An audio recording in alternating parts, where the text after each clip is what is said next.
The Las Vegas Police Department just wrapping up a press conference. The sheriff saying they still don't have a motive, but the investigation is very much ongoing. They have collected 19 firearms along with explosives, several thousand rounds of ammunition, and electronic devices, including several pounds of ammonium nitrate found in his car. The sheriff clearly getting frustrated over video and images that have been leaked. One of those videos you see here. It shows the outside of Stephen Paddock's room that is now a crime scene. There are also still lots of questions over suspicious financial transactions of Paddock's. Let's go to Trace Gallagher with the very latest on the investigation. Trace, the sheriff said that he couldn't tell us all that he knows, but you can bet that he probably knows something. Does that mean that they have more information that they're letting on at the moment?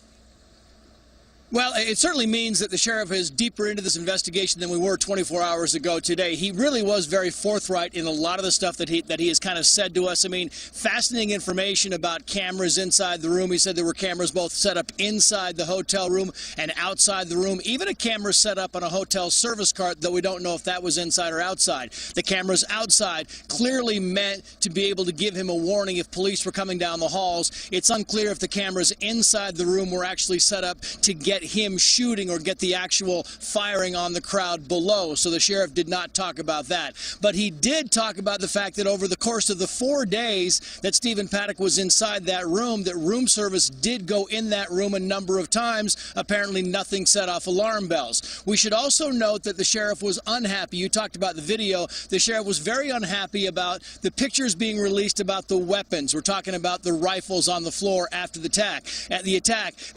The sheriff did confirm that at least one of those weapons, and we have heard many more, were actually equipped with something called a bump stock, which does something, it replaces the shoulder rest, and what it does is it means that the weapon still fires one shot at a time, but the bump stock means that it just kind of automatically holds the trigger, meaning the weapons can fire between 300 to 800 rounds per minute. This went on for 9 to 11 minutes. You can imagine the thousands and thousands of rounds he fired off, and the sheriff saying if they hadn't gotten there sooner, he had enough weaponry to go on for a lot longer than that. He also made some very informative decisions on the houses. The house in Reno, we now have learned, they found 5 guns, they found rifles, and they also found what he quoted as a plethora of ammunition in that house. You add to that the Mesquite house, they found 19 weapons there, explosives, and they have pulled out a whole bunch of electronics and computer hard drives. That's critical to this investigation because remember, the hard drives is where they will get all their information on who Stephen Paddock was having conversations with in the days and weeks leading up to this. And we should finally let you know that the sheriff has kind of backed into the whole question of the girlfriend. The girlfriend, remember, he said was in Tokyo. Well, now he's confirmed the girlfriend was in the Philippines. They have talked to her. They are actively in the process of bringing her back here. The sheriff did say she is a person of interest. They will be fully investigating, and he intimated that he believes that she knows a lot more than she's letting on. And finally, you talked earlier about the thousands of dollars, tens of thousands of dollars that were sent from the shooter over to the Philippines. We have now confirmed that as well. It's unclear exactly who that money was intended for, but now you can see where the girlfriend is fully back enmeshed in this investigation as it goes forward. Well, Trace, as always, super comprehensive, but we yet still have more questions for you. We're going to take it around the table here. Kimberly Guilfoyle kicks us off. All right. So, Trace, we talked about the large number of, ammunition, weapons, that he built 2 sniper nests, and it's just very puzzling and disturbing to me that nobody noticed anything and thought that was suspicious, carrying in that level of equipment, that much ammunition, making noise to kind of set those 2 platforms up. It's just a lot of people have so many questions in this case, and then when you see law enforcement allude to there's things that they're holding back, that they're not going to tell us. I mean, especially it seems with this case, there's much more to this picture than we're being told. And I think you're right, Kimberly, but in defense of Las Vegas Metro Police, they've been pretty forthright. I mean, they've given us as much information without trying to compromise the investigation. They have given us a great deal of information as this thing has kind of set forward. I will tell you, though, that it has brought up your concern about how in the world did he get, I mean, he's talking about 10 suitcases of ammunition. Right. How do you get that much ammunition? 23 guns inside the hotel room, and someone brought up, well, do we change security? Do we have these bags go through some kind of a security apparatus like they do in Israel? And that's an open question. I mean, I think the answer to that is probably not, because it would still be, you know, it'd make a difficult situation. The security apparatus here in Vegas, the millions of people who come here a year, it would really be hard to actually nail that down. But it brings up a very good point. As for the guns themselves being set up, Kimberly, and being aimed out the window, I mean, you know, 23 weapons inside there, dozens of other weapons at the house. He bought dozens of weapons legally in Nevada and Utah over the course of the past few years. And one has to ask, this woman who lived with him in these houses where they had explosives, they had ammonium nitrate in his car. Ammonium nitrate's was what Tim McVeigh used in the Oklahoma City bombing. So if you're that woman and you live with this man and he has all this firepower, you have to ask yourself, did she know more than she's letting on? And I think the answer for Las Vegas Metro Police is, yeah, I think she did. Yeah, Greg. Kimberly. Trace, this is very difficult. Cable news moves way faster than an investigation. And it's like, no matter what we ask you, I don't know if you're going to have an answer to it. But the thing, one piece of this is that, like, they said there were no links to terror before they analyzed his personal electronic devices. Isn't that kind of premature? I mean, I'm inclined to think it's not terror-related, but if you don't look at his personal electronic devices, when you say that, that seems really premature. And, you know, it's a fair point, Greg, but what they're talking about when they say no link to terror is they're talking about his social media footprint. And right now, this guy's social media footprint is just non-existent. Yeah. I mean, he was a guy who didn't have a Facebook account. So, you know, we know a lot about him personally. We know that his family says that he had no religious or political affiliation, that there were no ties to terrorism, that he didn't make any of these outlandish comments. So that's what they were going by.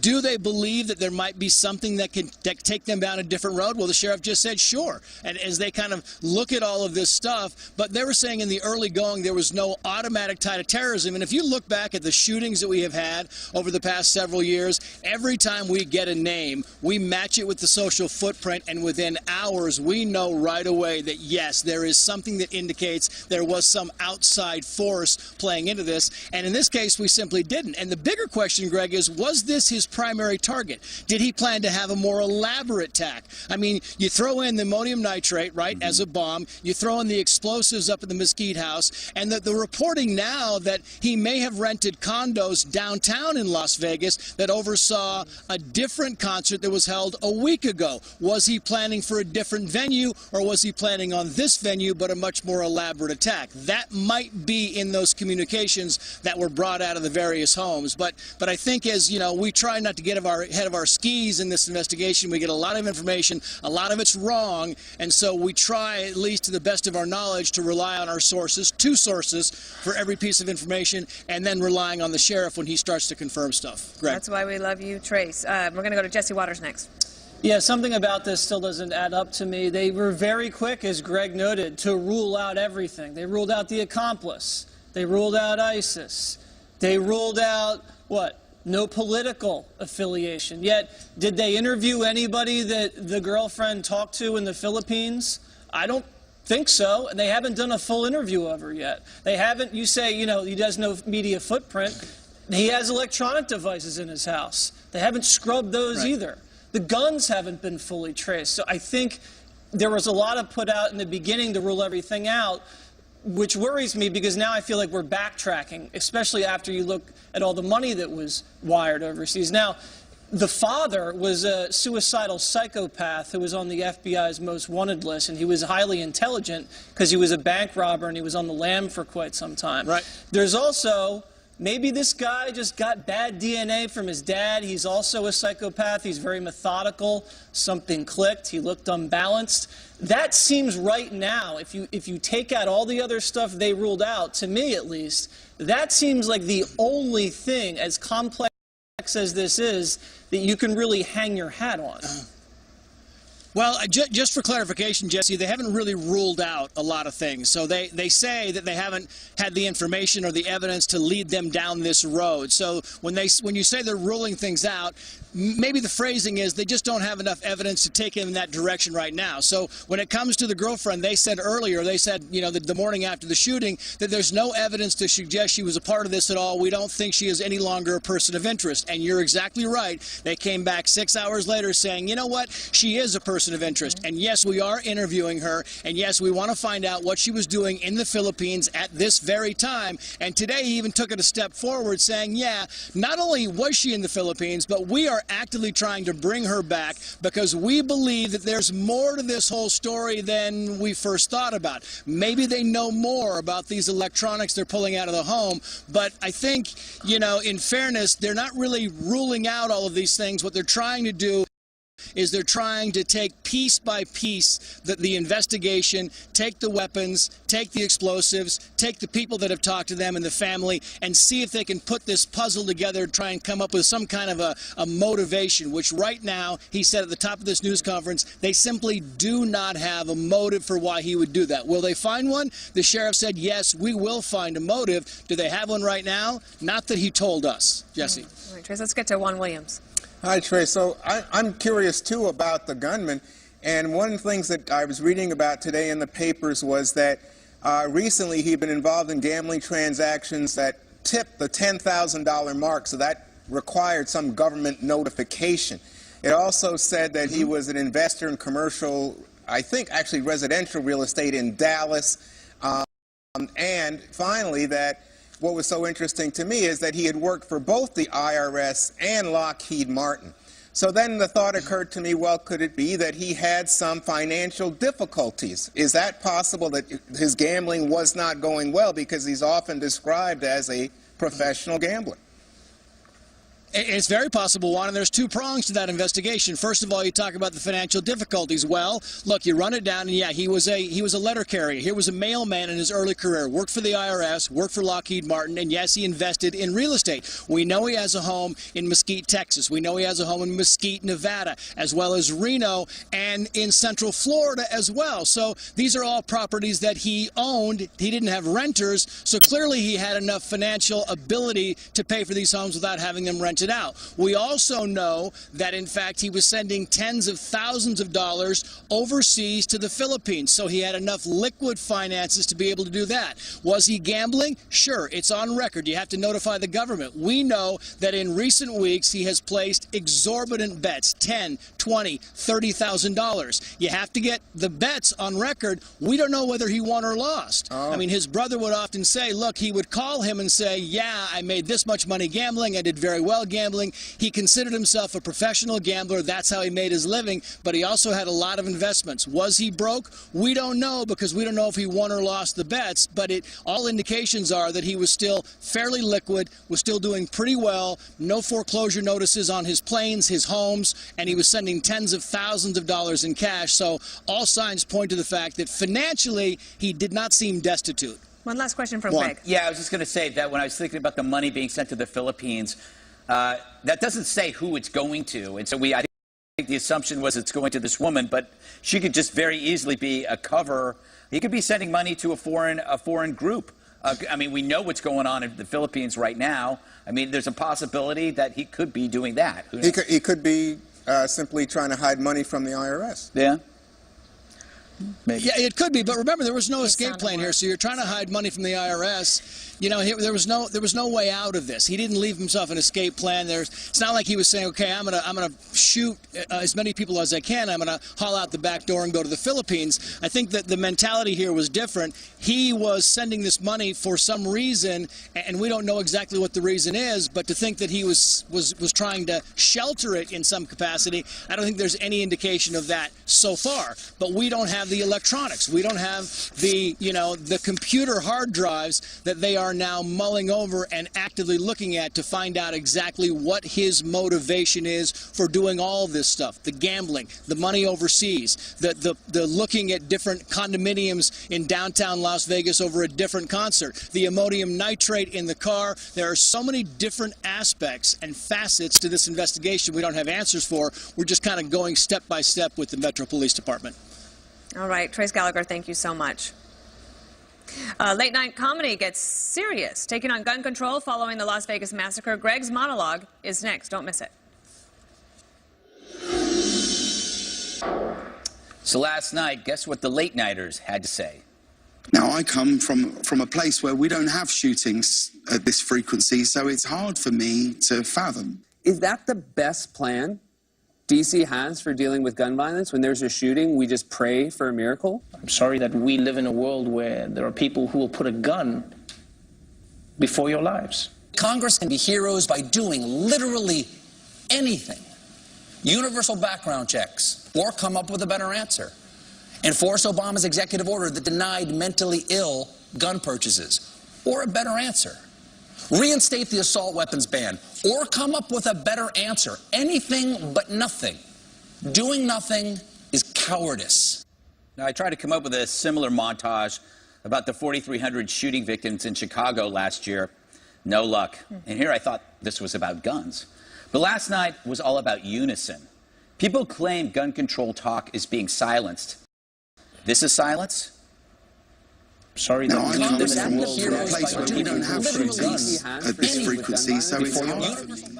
Look, I don't blame them at all. In the circles that they run in, such outrage is required. And they mean it. So what do they have in mind specifically besides do something, do anything? Colbert, at least he had suggestions, but would they have stopped this fiend? But I get it. I throw the kitchen sink at terrorism, a sentiment mocked many times by these very same people. But unlike them, I'm a little flexible. Sure, let's ban bump stocks. It would make me feel better, though I'm not sure it would help because I think people will make their own. You can make your own guns now. And should that matter? According to Reason magazine, from 1992 to 2014, the number of U.S. civilian firearms have increased by 50%, while the murder rate has dropped by more than half. Think about that. That's amazing. So more guns doesn't equal more death. But still the media focuses on the gun, especially early on, before all is known. Why is that? My theory is that you focus on a weapon allows you to spread some blame onto people that you already dislike. Gun owners, Republicans, Trump voters. Sometimes it feels like a class thing. Remember that CBS lawyer saying she had no sympathy for the victims because they were gun. These are the people that get through.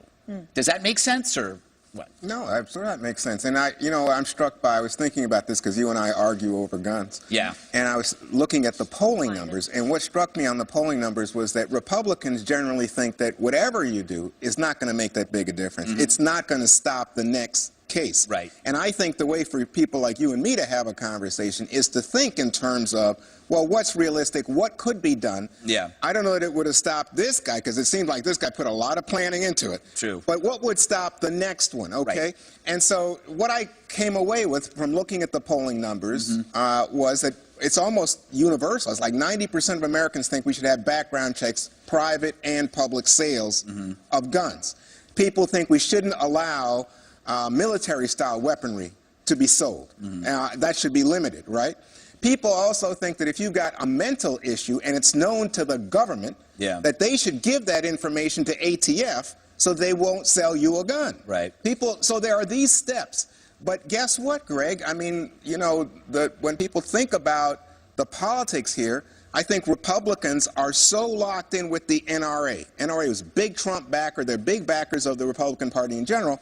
That people think, it's just, you can't get by the NRA. You can't make the case. Right now, the big bill in Congress right now is about silencers. Yeah. And when Steve Scalise, the congressman, was shot, they pulled it back for the moment. Now they pulled it back again after this one. Well, gee, you think, well, why would Republicans be doing that at a moment when so many people in the country are concerned about gun violence? But that's where we are. I guess because the suppressor argument had nothing to do with this, because it wouldn't have had an effect as far as I can tell.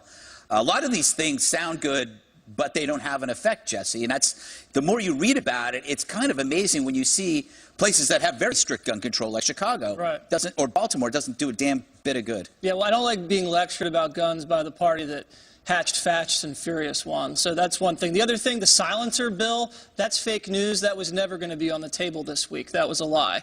But if there's common sense, constitutional gun control or reform, I'm all ears. Let me hear it. But as a matter of fact, of all the shootings, mass shootings since 2012, none of them would have been stopped by new proposed gun laws. And that was fact-checked by the Washington Post. No Pinocchios on that. That includes the Tennessee shooting. That includes San Bernardino. That includes Dylan Roof. So I'm still open to what you were talking about, these little slide stocks or the bump stocks, and you can buy a kit to make a semi-auto, a machine gun for $50, and you can watch the video. Maybe you look at something like that. But you also mentioned in the monologue, it was a great monologue, that as gun ownership rates in America have increased, the homicide rates have decreased. And Chicago's a great example of it. Stringent gun laws, and a dozen people get shot every weekend. So criminals will always find a way to commit crimes. That's why they're criminals. Look, machine guns are illegal. Guy had a machine gun.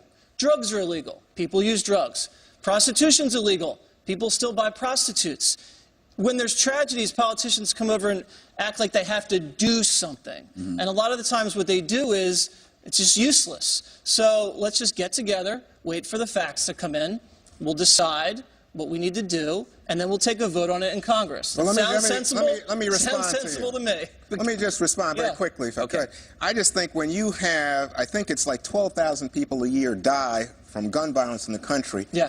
I think if that was anything else, and Greg's always concerned, he says #1 threat is terror. If the terrorists were killing 12,000 people a year in the United States, we would impose some very strict, even draconian measures. I would say guns save about 200,000 lives a year. I don't know what they do, but you're speculating. So it's off balance. That's not a rational argument because you don't know what you're arguing. But let me just say. Of course I do. Listen, if you made the great point last night, if you live out in the suburbs or in a farm or something like that, and you have a lot of property out there, you have a small business, you have a wife, you have some daughters.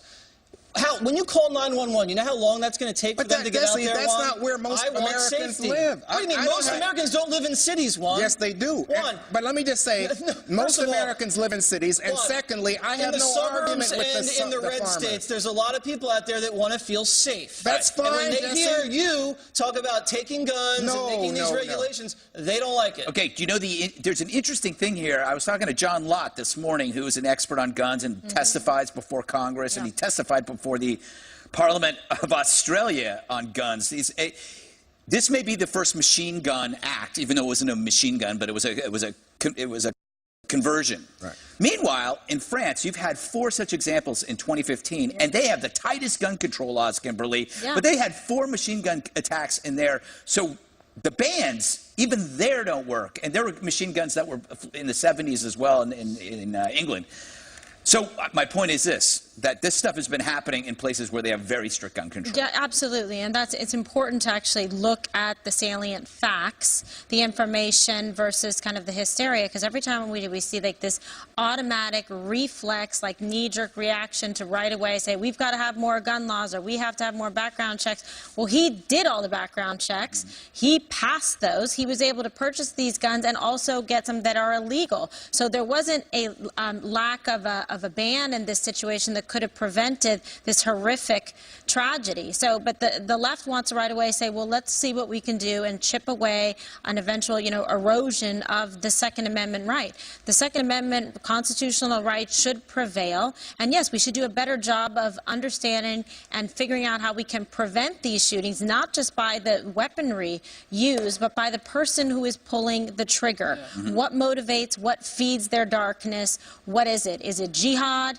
Is it mental illness? Are we doing enough about that in terms of identifying people who might have problems? Are we seeing and saying something, as everyone's been encouraged to across this country, to try to prevent these things, to not be afraid to get involved? Don't be on the sidelines of life when you are the best possible eyes and ears out there for law enforcement and those that would try to, combat against terror attacks in the United States. Kimberly, I was just thinking, though, that in Scotland, after the kids were killed there, and also in Australia after they had a mass shooting, they imposed limits to reduce the easy availability, easy access to guns. You don't buy that at all? No, I didn't Didn't say work. I didn't buy that at all. Didn't work. So look, check out Australia. The illegal gun market is unbelievable, and they make their own guns. The biker But they gangs. haven't had another kind of mass shooting. But they've had an influx of gun crime. It's gone up. And in England, when they had their buyback, they only had 1 year in which homicides actually went down. He was testifying about that. Dana, I got to get you in here. Well, I just say that man always tries to believe that, especially in America, that you can legislate things away. Right. And there's nothing that the government can do to make people do the right thing. Yeah. This actually goes, So it's true. much deeper than that. And part of the thing about Kimberly saying, like, if you see something, say something, we've seen this time and again with many of these other cases, like the neighbors in the San Bernardino case. Yeah, no They're one- like, well, we didn't want to say anything. Also, I imagine that we probably will hear from people that worked at the Mandalay Bay, like, well, you know, in Vegas, when it happens in Vegas, stays in Vegas, and nobody says anything. Or he was a high roller, we don't want to And interfere. this is so unimaginable that you couldn't do it. But I just think that we tend to believe that we can do more than what God can do, and we can't legislate our way to morality. Yeah. And one last thing, quick. Or into And- someone's heart. One, Right. Exactly. One, I'm not a big gun guy. You know, I don't own a gun, but if someone's insane, I don't want them buying a weapon. If they're crazy, obviously, I want background checks. So I think we can agree on that. All right. Okay. Let's move on. Agreement here on the 5. Coming up, President Trump visited storm-ravaged Puerto Rico today. Getting a first-hand look at the devastation. Was his visit enough to silence his critics? Probably not. President Trump and the First Lady got a first-hand look at the devastation in Puerto Rico today and praised the recovery efforts and met with the residents of the island in the wake of Hurricane Maria.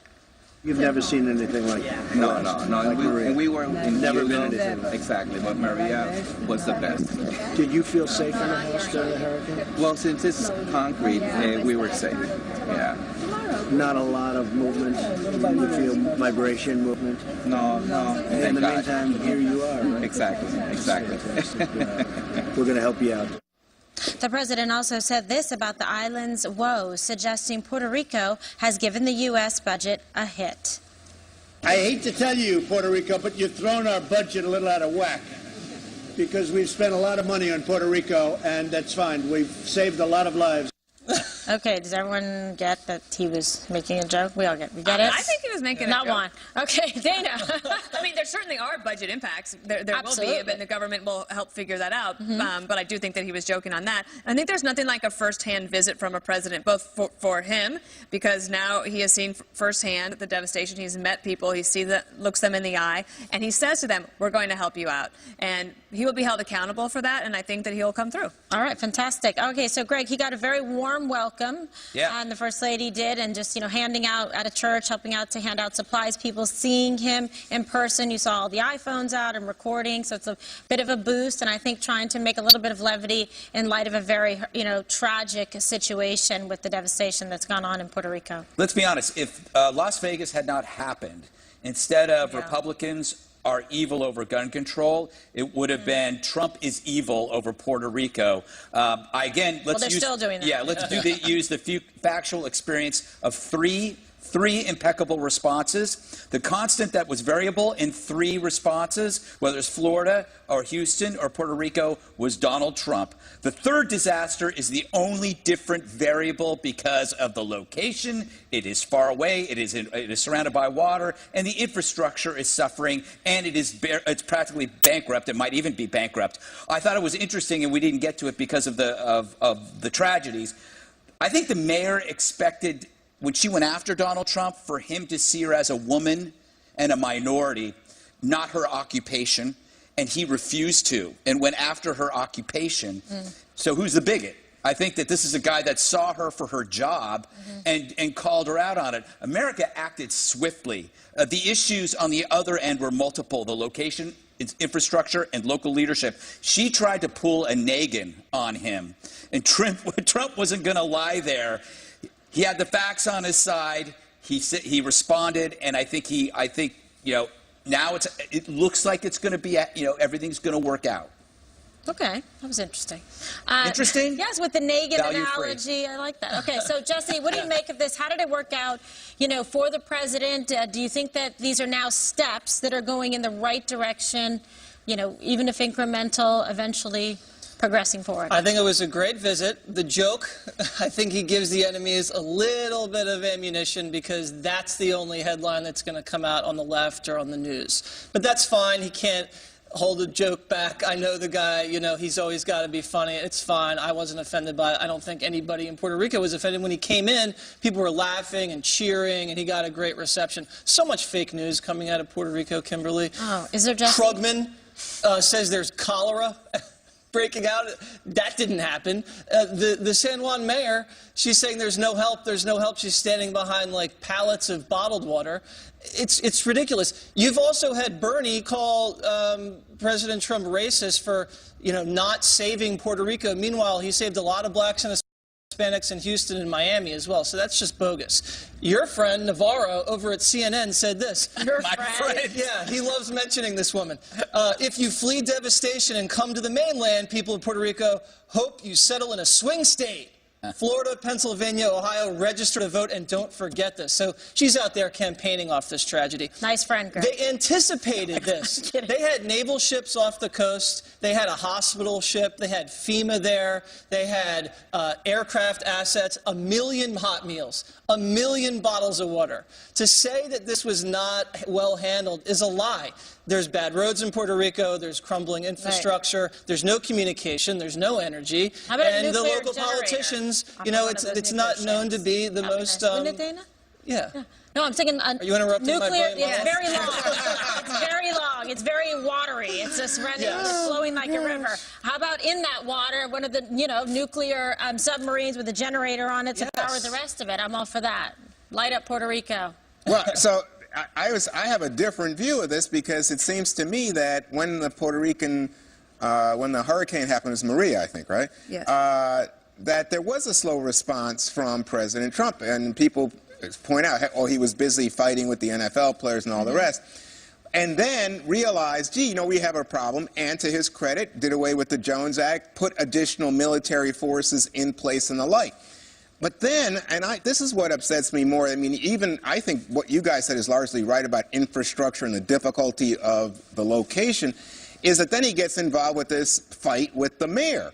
And the mayor today said very clearly she didn't try to say anything nasty about the president or his response, that she, in fact, quoted the Lieutenant General Jeffrey Buchanan, who was leading the response effort, and said, we don't have enough equipment, we don't have enough troops to help at this moment, and that re-engaged the president. Now, he goes down there today and he says, hey, only 16 people died in Puerto Rico, nothing like the thousands that died in Katrina. You think, what? Oh, my gosh. He keeps score. Next, one CNN reporter's stunning remarks on the victims of the Las Vegas massacre. Right back. Even in times of a national tragedy, the liberal media won't let up on President Trump. It's unreal. They're now attacking him for going to visit survivors of Sunday's deadly massacre. And even more despicable, stereotyping the victims as Trump voters.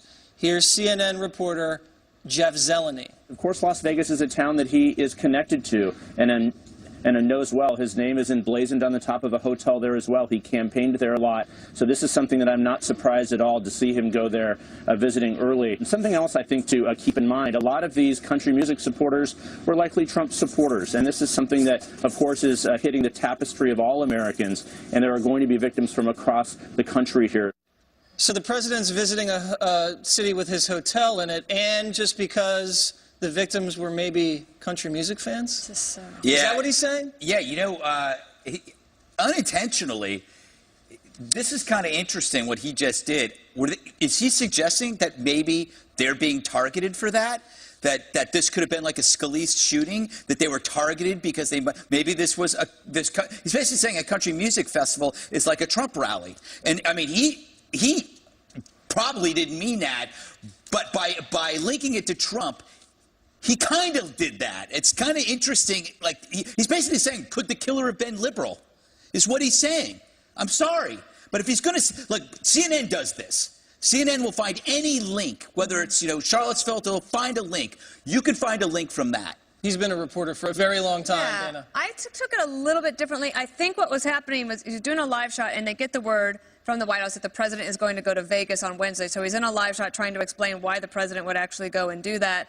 And I don't think that he intended to make some derogatory correlation, or that he was only going because it was in Vegas or because I'm just wondering if he has it. I feel like he said stuff like that before. Maybe I'm wrong. I don't know. Juan, what do you think? Research. Well, it seems to me that he was trying to build a case for why the president's going so quickly there and didn't go so quickly elsewhere. And I think that's all it was. But, you know, it touches on such a sore point at this moment. I mean, I would have stayed away from it, but I think there are lots of people who do think that the country music fans are, in fact, big people who are always talking Second Amendment and the like, and that this tragedy befell them, and then they say, oh, my gosh. But that's not why the president would visit them quickly. Kimberly, right? Yeah, thank you, Jess. No, the point is the president would go to Las Vegas because it was the worst mass shooting in American history. Is everybody like, can we wake up and take the smelling salts and realize that that's a situation and stop trying to politicize it? And these are wonderful people, all from different, diverse backgrounds. So what if they like country music? Fantastic. And they were also from all different states. All different states, some from Canada, etc. Yeah. And an hour before that, they were singing God Bless America in unison. So, you know, God bless them, and we pray and, you know, rest their souls and for their families. All right, coming up, the country music world pays tribute to the victims of the Las Vegas massacre. Some beautiful performances and words spoken in Nashville last night. We're going to show you up next.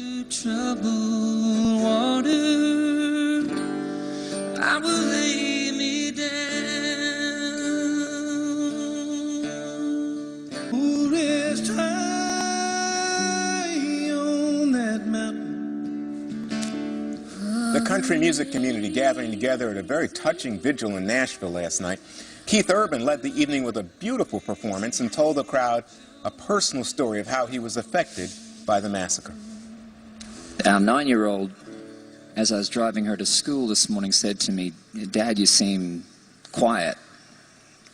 I said, yeah, I'm really, there's a lot of people killed last night.